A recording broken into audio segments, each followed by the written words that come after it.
റോമർ അധ്യായം 10. സഹോദരന്മാരെ, അവർ രക്ഷിക്കപ്പെടണമെന്ന് തന്നെ എന്റെ ഹൃദയവാഞ്ചയും അവർക്ക് വേണ്ടി ദൈവത്തോടുള്ള യാചനയുമാവും. അവർ പരിജ്ഞാനപ്രകാരം അല്ലെങ്കിലും ദൈവത്തെ സംബന്ധിച്ച് എരിവുള്ളവർ എന്ന് ഞാൻ അവർക്ക് സാക്ഷ്യം പറയുന്നു. അവർ ദൈവത്തിന്റെ നീതി അറിയാതെ സ്വന്തം നീതിയെ സ്ഥാപിപ്പാൻ അന്വേഷിച്ചുകൊണ്ട് ദൈവത്തിന്റെ നീതി കീഴ്പ്പെട്ടില്ല. വിശ്വസിക്കുന്ന ഏവനും നീതി ലഭിപ്പാൻ ക്രിസ്തു ന്യായപ്രമാണത്തിന്റെ അവസാനമാവുന്നു. ന്യായപ്രമാണത്താളുടെ നീതി സംബന്ധിച്ച് അത് ചെയ്ത മനുഷ്യൻ അതിനാൽ ജീവിക്കുമെന്ന് മോശെ എഴുതിയിരിക്കുന്നു കേട്ടോ.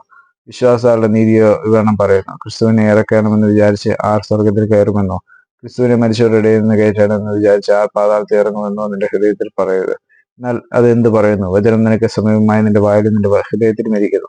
ഇത് ഞങ്ങൾ പ്രസംഗിക്കുന്ന വിശ്വാസവചനം തന്നെ. യേശുവിനെ കർത്താവെന്ന് വായ് കൊണ്ട് ഏറ്റുപറയുകയും ദൈവം അവനെ മരിച്ചവരിൽ നിന്ന് ഉയർത്തെഴുന്നേൽപ്പിച്ചു എന്ന് ഹൃദയം കൊണ്ട് വിശ്വസിക്കുകയും ചെയ്താൽ നീ രക്ഷിക്കപ്പെടും. ഹൃദയം കൊണ്ട് നീതിക്കായി വിശ്വസിക്കുകയും വായ് കൊണ്ട് രക്ഷയ്ക്കായി ഏറ്റുപറയുകയും ചെയ്യുന്നു. അവനെ വിശ്വസിക്കുന്നവൻ ഒരു നാളും രചിച്ചു പോകുകയില്ല എന്ന് തിരുവെഴുത്തി അരുളി ചെയ്യുന്നുണ്ട്. യഹൂദനെന്നും യവനെന്നും വ്യത്യാസമില്ല, എല്ലാവർക്കും കർത്താവ് ഒരുവൻ തന്നെ. അവൻ തന്നെ വിളിച്ചപേക്ഷിക്കുന്ന ഏവർക്കും എല്ലാവർക്കും നൽകുവാൻ തക്കവണ്ണം സമ്പന്നനാകുന്നു. കർത്താവിന്റെ നാമത്തെ വിളിച്ചപേക്ഷിക്കുന്ന ഏവനും രക്ഷിക്കപ്പെടുമെന്നുണ്ടല്ലോ. എന്നാൽ അവർ വിശ്വസിക്കാത്തവനെ എങ്ങനെ വിളിച്ചപേക്ഷിക്കും? അവർ കേട്ടില്ലാത്തവനിൽ എങ്ങനെ വിശ്വസിക്കും? പ്രസംഗിക്കുന്നവനില്ലാതെ എങ്ങനെ കേൾക്കും?